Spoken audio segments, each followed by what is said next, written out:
is open at this point just to the members. Okay. However, that potentially is going to change in 2006. As for catering, catering is open to the public, and I'm happy to say we are just about fully committed for 2006. So we're going to have a big year next year. Okay, that's great. We're going to put the number up in case you might want to try to weasel your way in. Great. Just love to have you. Yeah, love to have you. And tell us what we're going to cook. Okay, we're going to start off. We're going to do the Tiana tuna. So first, what we're going to do is we're going to turn on our stove, and I have a little bit of sesame oil. And we're going to add a little sesame oil. And we're going to heat that sesame oil up, and so we get it nice and hot. Because when oil is not hot, typically what happens is that whatever's in there is going to envelop itself and become very greasy. And the word sauté in French means to jump. So in essence, what we want to do is we want the food to jump. And so I'm going to take some garlic, and I'm going to take some shallots, and I'm going to speed this up for the purposes of TV time, if you will. I was watching you and Brock in between, and you guys seem like you have a lot of fun in the kitchen. You know what?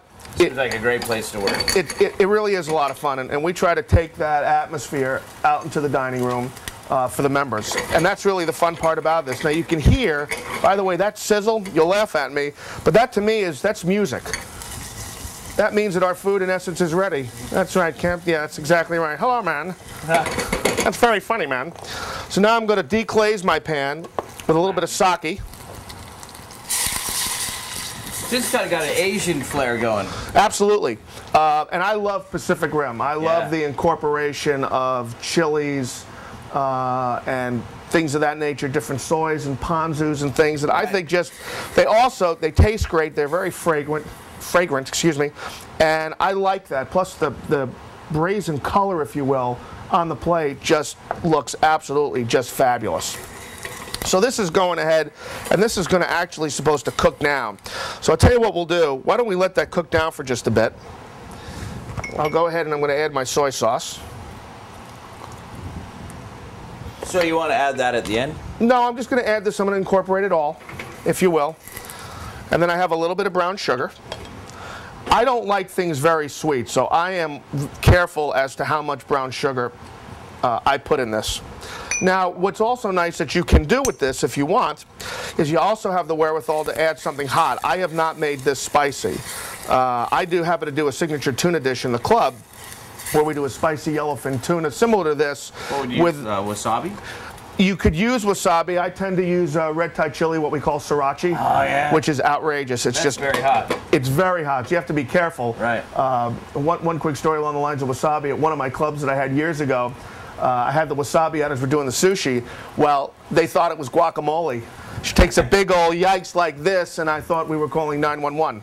So see, that also, I guess that gives you a lot of ideas for your stand-up routines too, because that's a good bit, right? Oh, I get plenty of stand-up all 365 days in the club. Right. Let me tell you what. Not from the club. Not from the club. No, just kidding. No. Just kidding. Right. From other clubs. From other clubs. That's right. So now I've got some tuna, and you see we have the tuna right out here for you.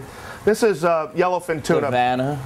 And yes, this is one of Barker's beauties right here, Kevin. Lovely tuna.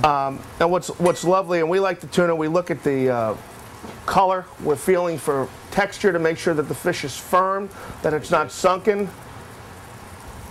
And then I'm going to I've taken the liberty of cutting a piece of this off, and we're just going to go ahead and dice this very finely.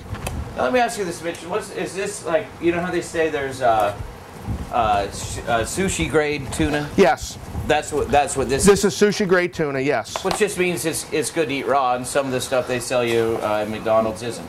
Well, yes. You know, the tuna fillet at McDonald's, at last I looked, is probably not of a tuna quality.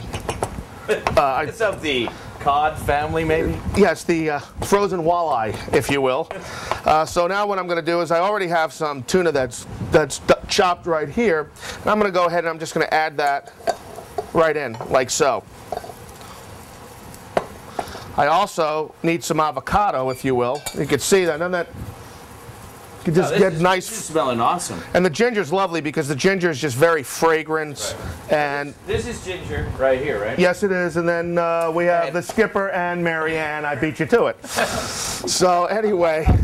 No, but what I was going to say is Brock is beforehand taking like raw ginger like that, and he is is like peeled off the outer shell and diced it, and this That's is what correct. we used into the dish here. That's exactly right. And I love ginger in really anything. If you love ginger, like If you knew Susie like I knew Susie, we'd have a bit. right? I have some avocados now. Interestingly enough, now what they're making is we have the whole avocado that you can do, or what's lovely is, and let me show you, we also have avocados that we can buy already cryovac and peeled, because it is so difficult, to make sure that you get the consistency of avocado. So these are wonderful, and we use these a lot. And Where do you get these? We just buy them from a local produce guy. Really? Yeah. I have never seen that yet. And they're just terrific. So I have some avocado. So what I'm going to do is I'm going to go ahead and slice these avocado. Because, you know, in the club, anything that we could do that can maybe save labor, but not necessarily jeopardize quality, we're always willing to do. Now, obviously, I would have taken the liberty of cleaning my cutting board.